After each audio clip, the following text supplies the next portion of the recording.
বাংলাদেশের মানুষ আপনাকে চিরকাল স্মরণ করবে। আজকে না হোক কালকে, কালকে না হোক পরশু, না হয় অন্য কোনো দিন। সেদিন মানুষ আফসোস করবে কি রত্ন হারিয়েছিল বাংলাদেশ। হ্যাঁ, এটা ঠিক, আপনার একটি অধ্যায় শেষ হয়ে গেছে সেই 12ই ফেব্রুয়ারি নির্বাচনের মাধ্যমে। হয়তো এটা ঠিক, বিভিন্ন জনের কাছে আপনি বিভিন্ন রকম প্রশ্ন রেখে গেছেন, অনেক অনুভূতি, অনেক চাওয়া, অনেক পাওয়া, অনেক স্মৃতি রেখে গেছেন। যে মানুষটা সারা জীবন ক্ষমতার বাইরে থেকেও মানুষের জন্য লড়েছেন, সেই মানুষটাই দায়িত্বের ভার কাঁধে নিয়ে কঠিন সময়টাই দেশটার পাশে দাঁড়িয়েছিলেন। কাদা ছড়াছড়ির মাঝেও তিনি চেষ্টা করেছেন মাথা উঁচু করে বিবেককে সামনে রেখে পথ দেখাতে। তিনি হয়তো সম্পূর্ণ নিখুঁত ছিলেন না, কিন্তু তিনি ছিলেন সৎ। তিনি ছিলেন না রাজনীতির মানুষ, কিন্তু তিনি ছিলেন মানুষের মানুষ। পদ চলে যায়, দায়িত্ব শেষ হয়, কিন্তু কিছু মানুষের উপস্থিতি পদে বাঁধা থাকে না। আমাদের ডক্টর ইউনূস স্যার তেমনই একজন নাম, যেটা ইতিহাসে শুধু ক্ষমতার তালিকায় নয়, মানবতার পাতায় লেখা থাকবে। ধন্যবাদ ডক্টর মোহাম্মদ ইউনূস স্যার, আপনি ছিলেন, সেটাই অনেকের জন্য আসার জায়গা ছিল। ভালো থাকুন। আজকের ভিডিওটি সম্পূর্ণ শুনে দেখুন ডক্টর ইউনূস বাংলাদেশের জন্য কি করে গেছেন। বাংলাদেশের একমাত্র রত্ন ডক্টর মোহাম্মদ ইউনূস স্যার। তিনি এই অন্ধ জাতির কাছে কখনোই আয়না বিক্রি করতে আসেননি। তিনি এসেছিলেন অন্ধ জাতিকে আলোর পথে নিয়ে যেতে। কিন্তু যে দেশে মানুষ আয়না ঘর তৈরি করে, আয়নাবাজি করে, রাজনীতিবিদরা চিরকালই ক্ষমতার জন্য লোভী, হলুদ সাংবাদিকতা ছাড়া এদেশে সাংবাদিকতা হয় না। পৃথিবীতে এত বেশি চাটুকার আর কোথাও নেই। এদেশের মতো এত মিথ্যাবাদী মানুষ পৃথিবীর আর কোনো দেশে নেই। স্বজাতিকে, প্রতিবেশীকে এত বেশি অপমান কোনো জাতি করে কিনা জানা নেই। সেই দেশে নোবেল বিজয়ী ডক্টর ইউনূস স্যার হয়ে গেলেন উনুচ্চা কিংবা নুনুচ্চা। আমরা সেই জাতি। 2024 সালের 5 আগস্ট ছাত্র জনতার এক অভূতপূর্ব অভ্যুত্থানের মাধ্যমে পতন ঘটেছিল দীর্ঘ 1.5 দশকের স্বৈরাচারী শাসনে। সেই ধ্বংসস্তূপের উপর দাঁড়িয়ে 8ই আগস্ট দায়িত্ব গ্রহণ করেছিলেন আমাদের বাংলাদেশের রত্ন অধ্যাপক ডক্টর মোহাম্মদ ইউনূস। 18 মাস পর তিনি জাতীয় নির্বাচন দিয়ে ক্ষমতা ছেড়ে দিয়ে নীরবে একা একা প্রস্থান করেছেন। অকৃতজ্ঞ জাতি একটা বিদায় সমাবেশেরও আয়োজন করেনি। এই অসভ্য জাতি আপনার কি বা মূল্য দেবে? আপনার মূল্য পৃথিবীব্যাপী। আপনি পৃথিবীর সম্পদ, বাংলাদেশের না। আপনার বিদায়ের দোরগোড়ায় দাঁড়িয়ে আপনার সরকারের অর্জন ও ব্যর্থতার খতিয়ান মেলালে দেখা যাবে মানুষ একদিন আবার আপনাকেই চাইবে। সেদিন মানুষ বুঝবে বাংলাদেশের মানুষ কি সুযোগ হারিয়েছে। রত্নের মূল্য বাংলাদেশের মানুষ বোঝে না। আপনি কি কি করেছেন এত বাধা বিপত্তির মধ্যে? নির্বাচন, নির্বাচন, নির্বাচন, এই ছিল আমাদের বড় রাজনৈতিক দলের একমাত্র চাওয়া। আপনি তাই দিয়ে গেলেন নীরবে নিভৃতে।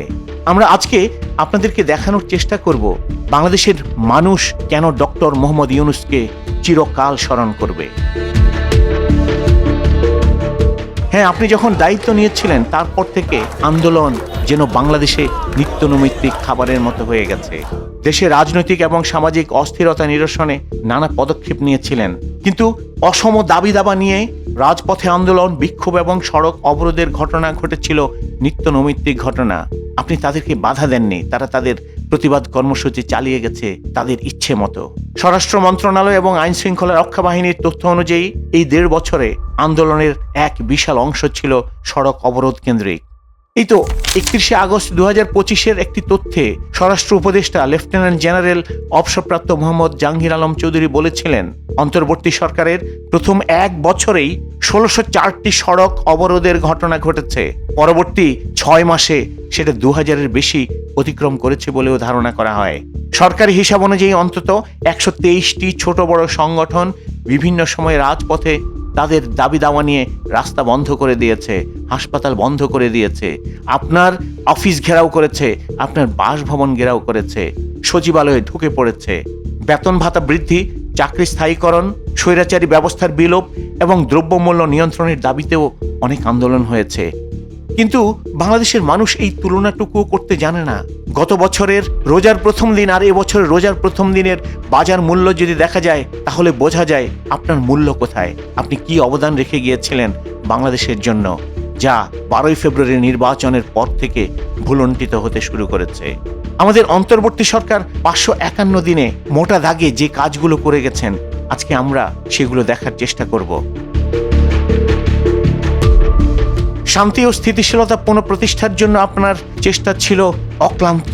গত 1.5 বছরে অন্তর্বর্তী সরকার একটি ধসে পড়া রাষ্ট্রযন্ত্রকে সচল করার চেষ্টা চালিয়েছেন আপনি। যদিও জনগণের প্রত্যাশা আকাশচুম্বী হওয়ার কারণে ছোটখাটো ব্যর্থতাগুলো রাজনৈতিক দলগুলো এবং হলুদ সংবাদপত্র এবং হলুদ সাংবাদিকরা বড় বড় ব্যর্থতা বলে প্রকাশ করেছে, দেখিয়েছে।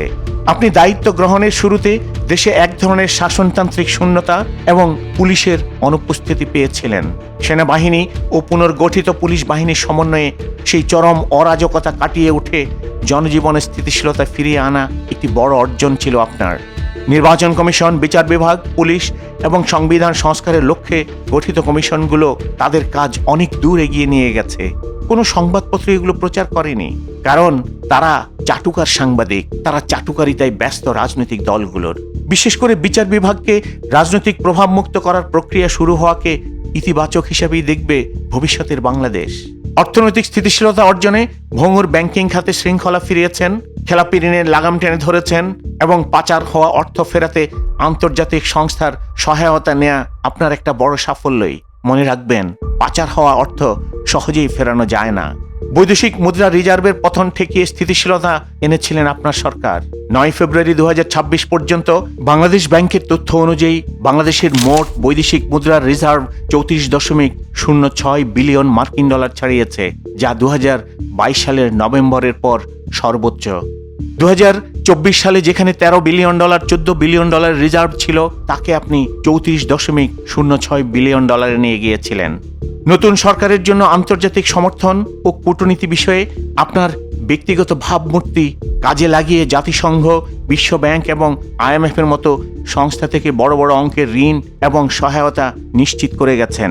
আন্তর্জাতিক অপরাধ ট্রাইব্যুনালে জুলাই আগস্ট হত্যাকাণ্ডের বিচার প্রক্রিয়া শুরু করা এবং গুম হওয়া ব্যক্তিদের সন্ধানে কমিশন গঠনে জনগণের মধ্যে আপনার ন্যায় বিচারের আশা জুগিয়েছিলেন।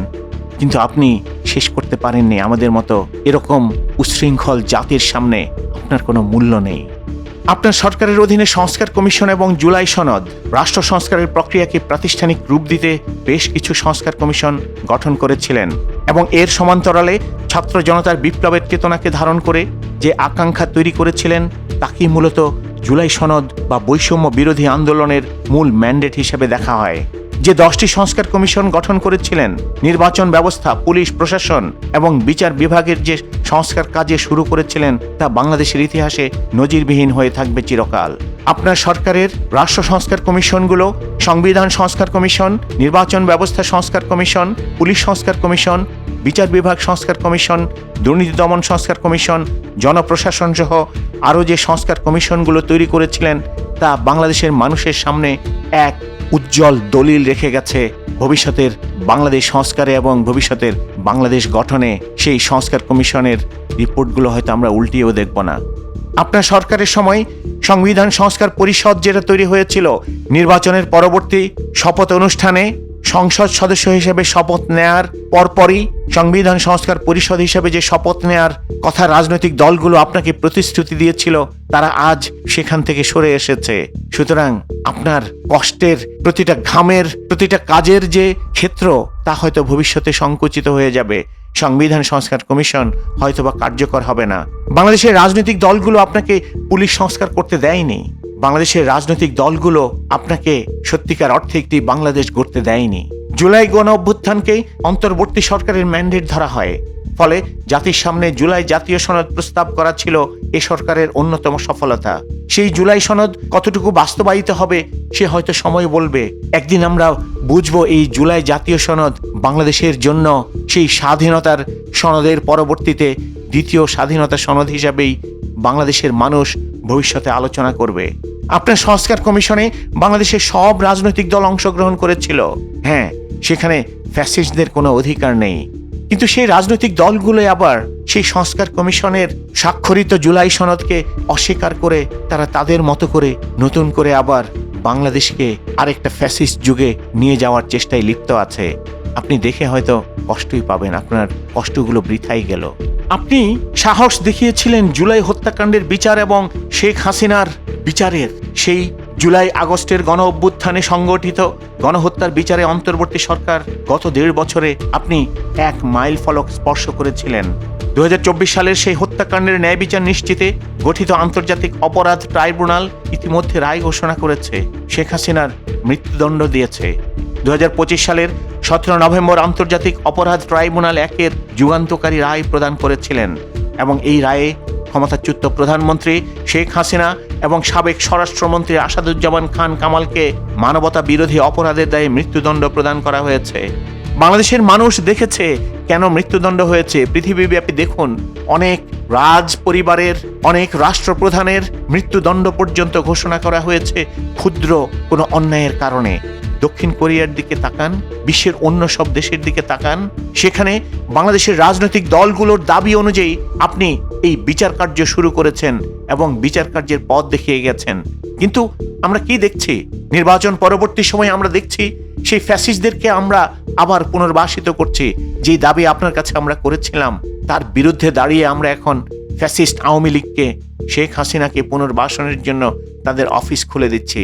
তাদের নেতা নেত্রীদেরকে গত 18 মাস যেভাবে বাংলাদেশের রাজনৈতিক দলগুলো, বাংলাদেশের রাজনৈতিক দলের নেতা নেত্রীরা যেভাবে আগলে রেখেছিল, তারা এখন মুক্ত করে দিচ্ছে। নতুন করে হয়তো যুগপৎ ফ্যাসিস্ট হিসাবে আবির্ভূত হবে বাংলাদেশে। আবার কোনো গণ অভ্যুত্থানের মাধ্যমে এই ফ্যাসিস্টকে চিরতরে বিদায় জানাতে হবে বাংলাদেশের সাধারণ মানুষকে। আপনি সাহস করেছিলেন পুলিশ প্রশাসনে হাত দেওয়ার জন্য, পুলিশ সংস্কার কাজের জন্য, ডিজিএফআই এর সংস্কার কাজের জন্য। জুলাই হত্যাকাণ্ডে মাঠ পর্যায়ে সরাসরি যুক্ত পুলিশ কর্মকর্তা এবং গোয়েন্দা সংস্থাগুলোর বিতর্কিত কর্মকর্তাদের বিষয়ে সরকার বেশ হার্ড লাইনেই ছিলেন। আপনার সরকার চেষ্টা করেছিলেন বাংলাদেশের গোয়েন্দা সংস্থাগুলোকেও সংস্কার করে আনতে, বাংলাদেশের জন্য কাজ করতে। গোয়েন্দা সংস্থাকে রাজনৈতিক নজরদারি থেকে সরিয়ে রাষ্ট্রীয় নিরাপত্তার কাজে ফিরিয়ে আনার জন্য তাদের যে কাঠামোগত পরিবর্তন এনেছেন তা হয়তো ভবিষ্যতের বাংলাদেশের মানুষ বুঝতেও পারবে না, কারণ বাংলাদেশের সাধারণ মানুষ ডিজিএফআই কি এটা বোঝে না। জুলাই হত্যাকাণ্ডের নিরপেক্ষ তদন্তে জাতিসংঘের হিউম্যান রাইটস কাউন্সিলকে পূর্ণ সহায়তা দিয়েছিলেন আপনার সরকার, যা এই বিচার প্রক্রিয়াকে আন্তর্জাতিক মানদণ্ডে পৌঁছে দিয়েছিল। আপনি এদেশে আয়না বিক্রি করতে আসেননি, কিন্তু এই দেশে তৈরি হওয়া আয়নাঘর এবং অন্যান্য আইন শৃঙ্খলা বাহিনীর কর্মকর্তাদের যে বিচার কার্য শুরু করেছিলেন, তা হয়তো কোনো রাজনৈতিক দল ভবিষ্যতে চিরকাল স্মরণ করবে আপনার এই সাহসিক পদক্ষেপের জন্য। আপনি জুলাই শহীদ স্মৃতি ফাউন্ডেশন এবং জুলাই স্মৃতি জাদুঘর তৈরি করে গেছেন। জুলাই অভ্যুত্থানের স্মৃতি ধরে রাখতে এবং শহীদ ও আহতদের পরিবারের পাশে দাঁড়াতে আপনার সরকার বেশ কিছু যুগান্তকারী পদক্ষেপ নিয়েছে। তার মধ্যে ছিল জুলাই শহীদ স্মৃতি ফাউন্ডেশন গঠন এবং গণভবনকে জুলাই স্মৃতি জাদুঘরে রূপান্তর করার মাধ্যমে। আন্দোলনের শহীদ ও আহতদের চিকিৎসা এবং আর্থিক নিরাপত্তা নিশ্চিতে 2024 সালে আপনি জুলাই স্মৃতি ফাউন্ডেশনের যাত্রা শুরু করিয়েছিলেন এবং এই জুলাই শহীদদের পরিবারকে এককালীন এবং দীর্ঘমেয়াদী সহায়তার যে বন্দোবস্ত করে গেছেন, তাতে হয়তো এই জুলাই শহীদ পরিবারগুলো কিছুটা হলেও শ্বাস প্রশ্বাস নিয়ে বেঁচে থাকবে এই বাংলাদেশে। গুরুতর আহতদের ঢাকার বড় বড় হাসপাতালে সরকারি খরচে চিকিৎসা করিয়েছেন। যাদের চিকিৎসা দেশে সম্ভব নয়, তাদের বিদেশে পাঠানোর প্রক্রিয়া সফলভাবে সম্পন্ন করেছেন। জুলাই স্মৃতি জাদুঘর ইতিহাসের সাক্ষী হয়ে থাকবে।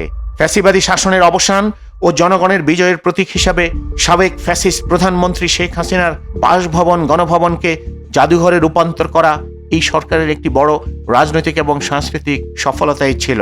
জাদুঘরে 5 আগস্টের গণ অভ্যুত্থানের সময়কার দেয়ালচিত্র, ছাত্র জনতার ব্যবহৃত বিভিন্ন সামগ্রী এবং আন্দোলনের ভিডিও ফুটেজ প্রদর্শন করা হচ্ছে এই জাদুঘরে।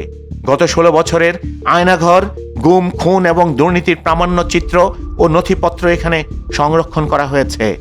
শেখ হাসিনার দেশ ত্যাগের শেষ মুহূর্তের দৃশ্যগুলো ডিজিটালি এখানে তুলে ধরা হয়েছে। 2026 সালের ফেব্রুয়ারি মাসের শুরুতে জাদুঘরটি জনগণের পরিদর্শনের জন্য উন্মুক্ত করা হয়েছে। এটি এখন একটি ন্যাশনাল মেমোরিয়াল হিসেবে স্বীকৃত। আপনার নেতৃত্বে আপনার সরকারের যে অর্থনৈতিক পুনরুজ্জীবন তা বাংলাদেশের মানুষ চিরকাল স্মরণ করবে। 2024 সালের আগস্টে দায়িত্ব গ্রহণের সময় অন্তর্বর্তীকালীন সরকার পেয়েছিল একটি ভঙ্গুর ব্যাংকিং খাত, তলানিতে ঠেকানো রিজার্ভ এবং উচ্চ মূল্যস্ফীতির এক বিধ্বস্ত অর্থনীতি। 1.5 বছর পর 2026 সালের ফেব্রুয়ারিতে এসে অর্থনীতির এই ক্ষতগুলো কেবল সেরে ওঠেনি, বরং বাংলাদেশ ব্যাংক এবং অর্থ মন্ত্রণালয়ের কঠোর পদক্ষেপে স্থিতিশীলতার এক নতুন নজির তৈরি করেছে আপনার নেতৃত্বে। ব্যাংকিং খাতে সংস্কার এবং 5 ব্যাংকের একীভূতকরণের মাধ্যমে আপনি ব্যাংকগুলোকে বাঁচিয়েছেন। ব্যাংকিং খাতে শৃঙ্খলা ফেরাতে আপনি সবচেয়ে বেশি সাহসী পদক্ষেপ নিয়েছিলেন দুর্বল এবং লোকসানি ব্যাংকগুলোকে সবল ব্যাংকের সাথে একীভূত করার মাধ্যমে। বাংলাদেশের মানুষ এর মূল্য কখনোই বুঝবে না। খেলাপি ঋণে জর্জরিত এবং আমানতকারীদের আস্থাহীনতায় থাকা 5টি দুর্বল ব্যাংককে আপনি শক্তিশালী করে গেছেন, রাষ্ট্রীয় মালিকানাধীন এবং বেসরকারি ব্যাংকের সাথে একীভূত করে গেছেন। এর ফলে আমানতকারীদের আতঙ্ক দূর হয়েছে, ব্যাংকগুলোর মূলধন ঘাটতি কমেছে। ইসলামী ব্যাংক সহ 11টি ব্যাংকের পরিচালনা পর্ষদ থেকে বিতর্কিত ব্যবসায়ী গোষ্ঠীর দখলদারিত্ব উচ্ছেদ করেছেন।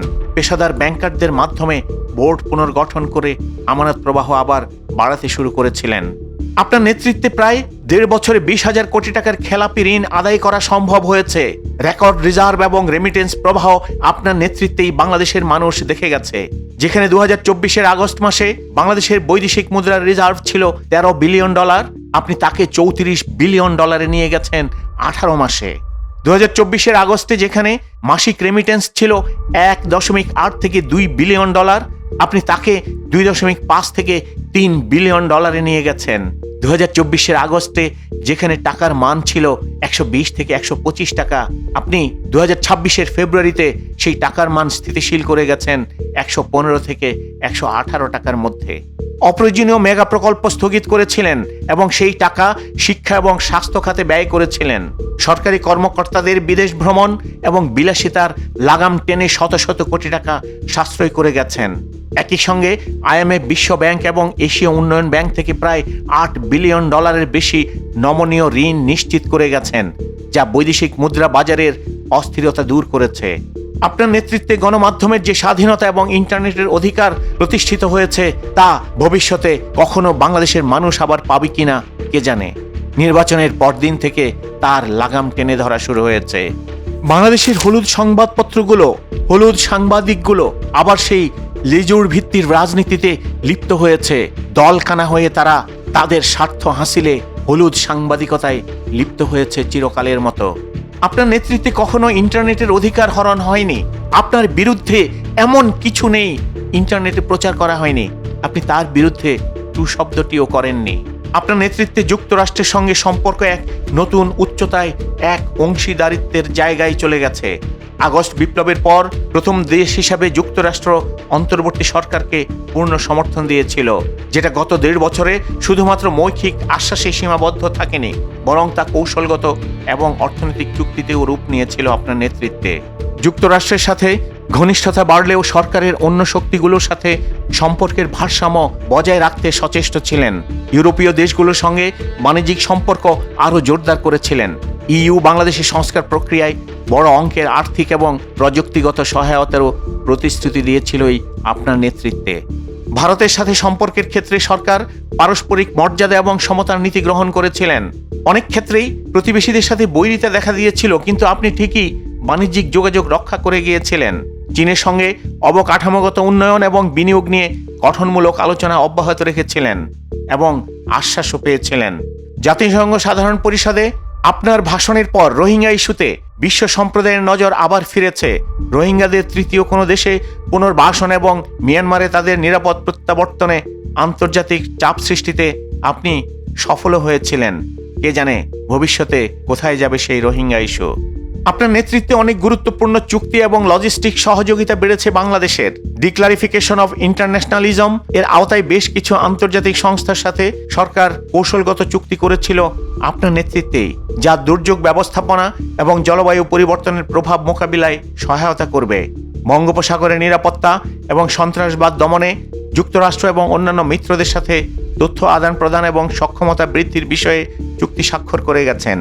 ডক্টর ইউনূস জাতিসংঘের ভাষণে বলেছিলেন, আমরা একটি নতুন বাংলাদেশ গড়ছি যেখানে মানবাধিকার এবং গণতন্ত্রই হবে আমাদের পররাষ্ট্রনীতির মূল ভিত্তি। বিশ্ব সম্প্রদায়ের সঙ্গে আমাদের বন্ধুত্ব এখন আর দাতা গ্রহীতার নয়, বরং তা হবে সমমর্যাদার অংশীদারিত্বের। শিক্ষা সংস্কার কমিশন এবং সেন্ট্রাল ইউনিভার্সিটি অধ্যাদেশের মাধ্যমে বাংলাদেশে শিক্ষায় নতুন দ্বার উন্মোচন করে গেছেন। আপনার নেতৃত্বে অন্তর্বর্তী সরকারের পদক্ষেপ ছিল শিক্ষা ব্যবস্থার আমূল সংস্কার। 2024 সালের রাজনৈতিক পরিবর্তনের পর দলীয়করণ এবং বিশ্বমানের শিক্ষা ব্যবস্থা গড়ে তোলার ক্ষেত্রে শিক্ষা সংস্কার কমিশন গঠন এবং স্বায়ত্তশাসন নিশ্চিত করতে সেন্ট্রাল ইউনিভার্সিটি অধ্যাদেশ বা কেন্দ্রীয় বিশ্ববিদ্যালয় অধ্যাদেশ আপনি নিয়ে এসেছিলেন। বিতর্কিত নতুন শিক্ষাক্রম 2023 থেকে সরে এসে শিক্ষার্থীদের মধ্যে মেধা এবং সৃজনশীলতার বিকাশ উপযোগী একটি যৌক্তিক এবং বিজ্ঞানভিত্তিক শিক্ষাক্রম প্রণয়নের চেষ্টা করে গিয়েছিলেন। আপনার নেতৃত্বে অন্তর্বর্তী সরকার সরকারি কর্মকর্তা এবং কর্মচারীদের জীবনযাত্রার মান উন্নয়ন এবং ক্রমবর্ধমান মূল্যস্ফীতির সাথে সামঞ্জস্য বজায় রাখতে নতুন পে স্কেল বা বেতন কাঠামো নির্ধারণের প্রক্রিয়া শুরু করে গেছেন এবং এই প্রক্রিয়া দূরীকরণের মাধ্যমে কর্মচারীদের সঙ্গে উচ্চ ধাপের কর্মকর্তাদের বেতনের বিশাল ব্যবধানও কমিয়ে আনার প্রস্তাব করেছিলেন। গত 1.5 বছরের উচ্চ মূল্যস্ফীতি বিবেচনা করে বেতন বাড়ানোর সুপারিশ করা হয়েছে। 2026 সালের বাজেটে এর প্রতিফলন ঘটানোর পরিকল্পনা করেছিলেন যাতে সরকারি চাকরিজীবীদের ক্রয় ক্ষমতা অক্ষুণ্ণ থাকে। চাকরিতে গ্রেড সংখ্যা কমানো এবং বিভিন্ন ক্যাডারদের মধ্যে বিদ্যমান সুযোগ সুবিধার অসঙ্গতি দূর করাও আপনার সরকারের একটি উল্লেখযোগ্য প্রধান দিক ছিল। হ্যাঁ, মব ভায়োলেন্স বলা হয়েছে, সেই মব ভায়োলেন্স কখন ছিল না? নতুন করে হলুদ সাংবাদিকরা, হলুদ টক শোকাররা এই বাংলাদেশের মানুষের প্রতিবাদকে মব হিসাবে প্রতিষ্ঠিত করেছে। সেই মব কি 12ই ফেব্রুয়ারি নির্বাচনের পরে কি থেমেছে? না, থামেনি। আপনার 18 মাসের সরকারের আমলে যে মব ভায়োলেন্স হয়েছে, যেখানে প্রায় 300-র মতো মানুষ মৃত্যুবরণ করেছে, তার মধ্যে একটু দেখুন না, সেখানে 220-30টির বেশি হত্যাকাণ্ড হয়েছে কোনো একটি রাজনৈতিক দলের নেতৃত্বে, তাদের নেতৃত্বের মধ্যে, তাদের ক্ষমতার হস্তান্তরের মাধ্যমে, তাদের ক্ষমতা কুক্ষিগত করার কারণে। bnpnama.info থেকেই দেখে নিন। যে মব ভায়োলেন্স বাংলাদেশে টকশোকাররা মব হিসাবে প্রচার করত, 54 বছরের ইতিহাসে দেখুন না সেরকম মব কি হয়নি কখনো? কিন্তু এই আপনার নেতৃত্বে যখন বাংলাদেশের মানুষকে স্বাধীনভাবে মুক্তভাবে চলার জন্য আপনি মুক্ত করে দিলেন, 2000টি আন্দোলনের মধ্যে তো একটি মাত্র মৃত্যুকাণ্ডও ঘটেনি, একটি মাত্র হত্যাগত মানুষ দেখতে পায়নি। এটা কি বাংলাদেশের মানুষ কখনো ভেবেছে, কখনো দেখেছে, ভবিষ্যতে কি দেখবে? কিংবা এই 2026-এর 12ই ফেব্রুয়ারি নির্বাচন পরবর্তী সময়ে বাংলাদেশে যে মব কাণ্ডগুলো ঘটছে, সেগুলো নিয়ে কি কোনো পত্রিকা কথা বলছে? কেউ কি এটাকে মব বলছে? বলছে না। সুতরাং বাংলাদেশের মানুষ আপনাকে চিরকাল স্মরণ করবে। আজকে না হোক কালকে, কালকে না হোক পরশু, না হয় অন্য কোনো দিন। সেদিন মানুষ আফসোস করবে কি রত্ন হারিয়েছিল বাংলাদেশ। হ্যাঁ, এটা ঠিক, আপনার একটি অধ্যায় শেষ হয়ে গেছে সেই 12ই ফেব্রুয়ারি নির্বাচনের মাধ্যমে। হয়তো এটা ঠিক, বিভিন্ন জনের কাছে আপনি বিভিন্ন রকম প্রশ্ন রেখে গেছেন, অনেক অনুভূতি, অনেক চাওয়া, অনেক পাওয়া, অনেক স্মৃতি রেখে গেছেন। যে মানুষটা সারা জীবন ক্ষমতার বাইরে থেকেও মানুষের জন্য লড়েছেন, সেই মানুষটাই দায়িত্বের ভার কাঁধে নিয়ে কঠিন সময়টাই দেশটার পাশে দাঁড়িয়েছিলেন। কাদা ছড়াছড়ির মাঝেও তিনি চেষ্টা করেছেন মাথা উঁচু করে বিবেককে সামনে রেখে পথ দেখাতে। তিনি হয়তো সম্পূর্ণ নিখুঁত ছিলেন না, কিন্তু তিনি ছিলেন সৎ। তিনি ছিলেন না রাজনীতির মানুষ, কিন্তু তিনি ছিলেন মানুষের মানুষ। পথ চলে যায়, দায়িত্ব শেষ হয়, কিন্তু কিছু মানুষের উপস্থিতি পদে বাঁধা থাকে না। আমাদের ডক্টর ইউনূস স্যার তেমনই একজন নাম, যেটা ইতিহাসে শুধু ক্ষমতার তালিকায় নয়, মানবতার পাতায় লেখা থাকবে। ধন্যবাদ ডক্টর মোহাম্মদ ইউনূস স্যার, আপনি ছিলেন, সেটাই অনেকের জন্য আসার জায়গা ছিল। ভালো থাকুন।